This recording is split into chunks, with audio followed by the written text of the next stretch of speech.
YouTube battle community, Beatles fans, random people on the internet. My name is Giggens, and we are here today to talk about the Beatles' 1966 album, Yesterday and Today, released on Capitol Records in the US in June of 1966, June 20th to be exact. Right off the bat, this is one of my favorite Beatles albums. Hands down, one of my favorite Beatles albums. I grew up with the American releases and the British releases. As a kid, in the early 90s, late 80s, I was buying what was available at the time, which was both. So like, if you went to the store, they weren't like printing much as most of these anymore, but you can still buy the American albums on tape.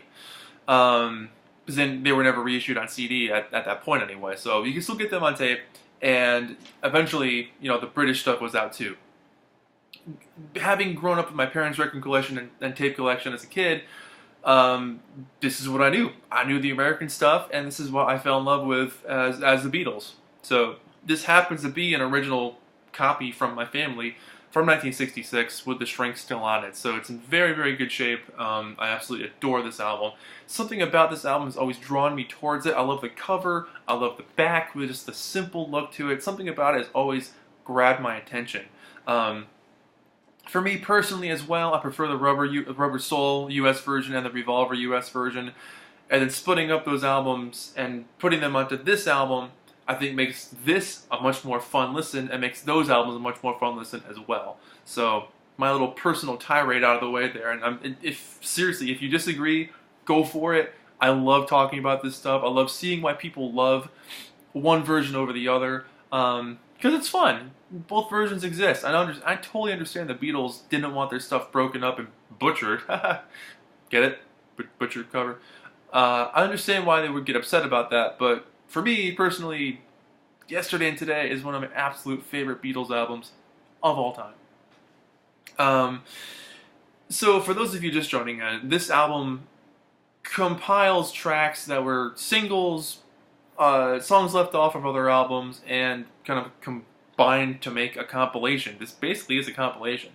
So what Capitol did in the 60s was they did not like putting out albums that had too many songs on them, because they can take an album from England, which had 14 songs, and shave off 3 and stash them away for something else, and then the Beatles would come out with a couple more singles. Well, Capitol grabbed that and then take these other songs and put instrumental music from the film that they made on one side of an album and save his other songs and make their own albums, make their own mixtapes, which drove the Beatles insane. But for America, you got a new Beatles album like every 3 months, which was kind of cool, so it's not too bad. Leading up to the release of this thing, which most of the songs on this album had already been out in America as singles. They already existed. People already owned this music, so they were kind of buying new stuff.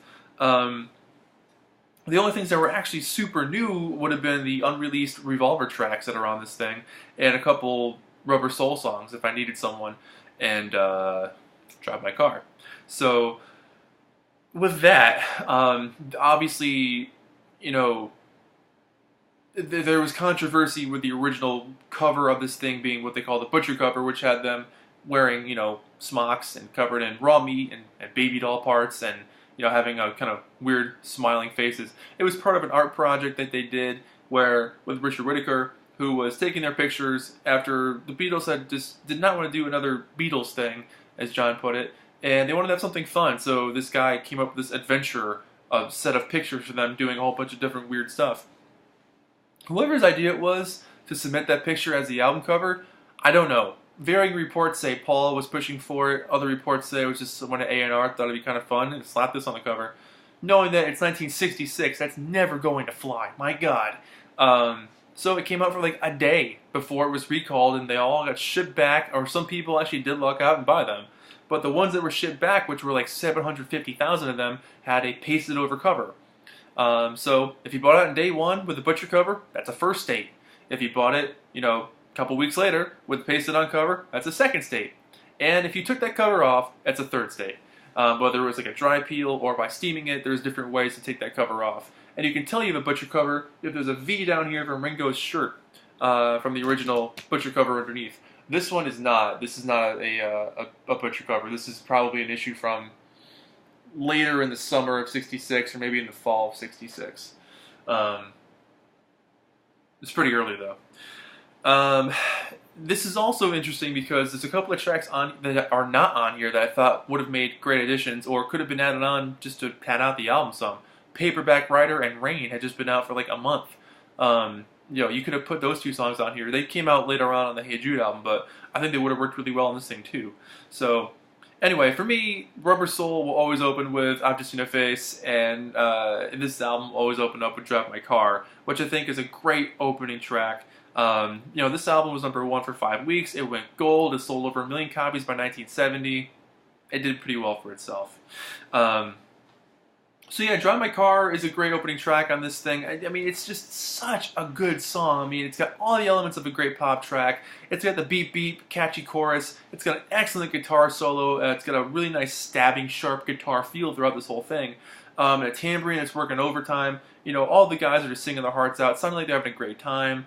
All the groovy elements that make it a hit, including cowbell, are on this thing. So just a fun song. I love Paul's really raucous rock vocal, kind of raw. Great track. I'm Only Sleeping. So the 3 Revolver songs on this album, I'm Only Sleeping, Dr. Robert, and Andrew Bird Can Sing, these are all early mixes that only exist on the vinyl album. When they reissued this album on CD 5 or 6 years ago, they took those 2009 masters and slapped them on to the CD, just made a mix out of it. So you're not getting the original mixes from the original album on that CD.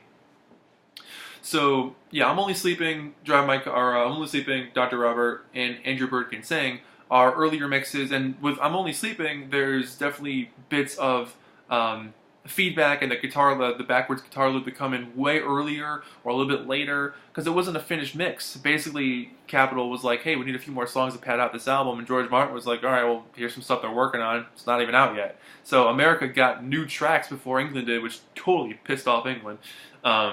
But I find it interesting they even bothered to do that because they still had other songs they could have used, like Paperback Writer and Rain. They could have thrown those two on there and maybe added like, I don't know, what was the other song that was missing? Like There's a Place or Misery. One of those early songs was not released at that time. Taste of Honey? I can't remember what song it was. Maybe that wouldn't have fit with the feel in the album, but having a 1965-66 collection makes for a cohesive sounding record for sure. But, I'm Only Sleeping is just a classic song. Nowhere Man, you can't go wrong with that 3-part harmony, man. It's so, so good. There's that slight tinge of loneliness and sadness, but also a slight ray of hope of optimism throughout this whole track. You're taking on the journey with this guy who's down on his luck, things aren't working out, you're trying to look forward to the future and hope things get better, and you hope they do. And you're on that roller coaster ride, man. I love those Beach Boys clean guitars. Apparently John and George had both gotten blue Stratocasters for this song. So you get a nice, really clean, bright guitar sound on this thing. And the amazing bass line. Paul's bass line is absolutely one of the best that he ever did on this song. Love this track. Dr. Robert, on this particular mix, the drums have like a really cool snap flashed sound to them. Kind of a unmixed kind of feel. They're kind of loud, which I think is cool. Paul's harmony just adds a great dimension to John's voice. I love the organ that pops up. It's almost like church-like at times.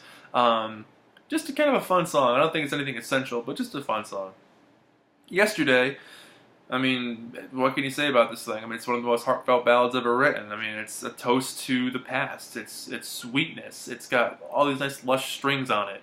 Paul and his guitar gave us one of the most covered songs of all time. It's just a beautiful, beautiful track, and it's funny to hear it in this context mixed in with this album, because it's been a while since I've heard that song, and so to hear it again, it kind of just takes you back, and you're like, you know what, that really is a damn good song. It's been a while, but great track. One of those things just came to him in a dream, and then he wrote it. He showed it off to his friends for a long time before he was like, is this the song? Does this already exist? Because I think I want to write this thing called Scrambled Eggs. Oh baby, how I love your legs. Thank God he changed it to Yesterday. Then the side one ends with Act Naturally, which isn't a bad song for a Ringo song. I do like this one. I think it's kind of fun. I like the duet he does with John there, or it might be Paul. I can't figure it out. They kind of harmonize back and forth for a little bit there. It's Ringo doing his country thing. He loved country music, and he still does. But So it's an old Buck Owens. He ended up doing the song with Buck Owens later too, but yeah, just a nice little song, nice little Ringo song. And then side two opens with "And Your Bird Can Sing" with that really amazing guitar riff. I mean, what a memorable riff! Like the Beatles had such a knack for writing riffs that you can hum or sing along to, and this one is certainly proof of that. I love the harmonies on this song. I love the, again, really sharp, angular guitars. The percussion on this thing is so fun. The chorus, the way they lead up to the chorus, which is basically just the guitar riff. A really well-built song. And I love the anthology version of this thing where they're just laughing the whole time as they're going through a different version of it. Years later, John would say the song meant nothing and he didn't really care for it, but I love this song. I think it's great. And the bass line on this song was just absolutely phenomenal too. Really, really cool bass line. If I Needed Someone was a new song for the American audiences at this time. It came off the Rubber Soul, British Rubber Soul. And this should have been a big single. This should have been an A-side. This could have been a top 10 hit. And a lot of bands did cover this eventually, like the Hollies did it too. But just a great George song. I love John and Paul doing their thing on top of it. I love the guitar, that bird style, angular, jangly guitar style. Great moments of tension. I love I guess you can call them pre-choruses, where it's kind of like a minor key shift, where George is on his own, but then it ends on a positive major note. So the songwriting skills on this song are fantastic. To show how much of his growth there was within those 2 or 3 years he was writing songs. This is a really, really strong track, and it should have been a single. Yeah, everyone's all in on this one, which I think is great. And I love the ending, the really classic ending, Beatles ending. We Can Work It Out. I mean, this is a classic John and Paul song. Like, you get like the happy, optimistic Paul parts, and then the John parts are the slightly not angrier sounding parts of the song, but life is always short and there's no time for fussing and fighting, my friend.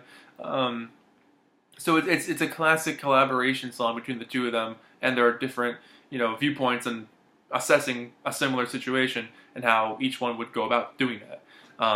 But I love the organ on this thing again. I love the acoustic guitars on this track. Just a really, really well sung, happy track. What do we got next? What Goes On? This song is easily one of my least favorite Beatles songs of all time. Lyrically, it's sad and it's kind of embarrassing. You could tell it was one of those songs where, like, all right, we did a Ringo song for this album. All right, well, here's something I wrote just now as I was saying it to you, and let's record it. And okay, I'm gonna go right in my life now. Like, it's one of those songs, like, no one sounds interested. Ringo doesn't sound like he cares too much. I do like the guitar solo on it. I think it must have been George doing the guitar, basically noodling throughout the whole thing. That's cool. I do like that. But some of the lines on this song, like, you didn't even think of me as someone with a name. Did you mean to break my heart and watch me die? Tell me why. Like, no. They could have spent a few more minutes on it. I mean, it's really weird because sometimes they gave Ringo amazing songs and sometimes they gave him not so amazing songs. Like, I Want to Be Your Man? Oh yeah. Yellow Submarine? Yeah, go for it. And then you get What Goes On and it's like, what happened? What's going on? Not my favorite track. And then ending with Day Tripper. Fantastic way to end this album. You get that excellent guitar riff. I love the harmonies on this thing. I love the breaks. I love the build-ups. I love Ringo's fills on this thing are fantastic. And who can deny that riff? I mean, that and that really rubbery, deep sort of guitar feel to it. And I love that it fades out. I think fading out with an album, being the last song of the album, fading out, I think it's a great way to go. But yeah, overall, I absolutely adore this album. I mean, for being a collection of singles that people already owned and then getting like 4 or 5 new songs, it did really well for itself. And for me, this album plays as a cohesive disc. The whole thing makes sense. I think it's sequenced perfectly. The cassette tapes, they ruined. They butchered the cassette tapes. The track sequencing on that is a total nightmare. But overall, I really, really do enjoy this thing a lot. So let me show off the inside sleeve here. It's got the I'm being darn careful with this thing because this is a family heirloom. But you got the original sleeve, the Capital 66 Sounds Great sleeve which is like there's no color discoloration. The corners are super sharp, and then the actual disc itself here, yeah, the old color band label. Yesterday is in quotes, which apparently early versions of it have it in quotes, and after that they stopped doing that. I can't find clarification on that, but the cover itself just says yesterday and today on it. The back cover does have it in quotes as well, but they were playing off the song there.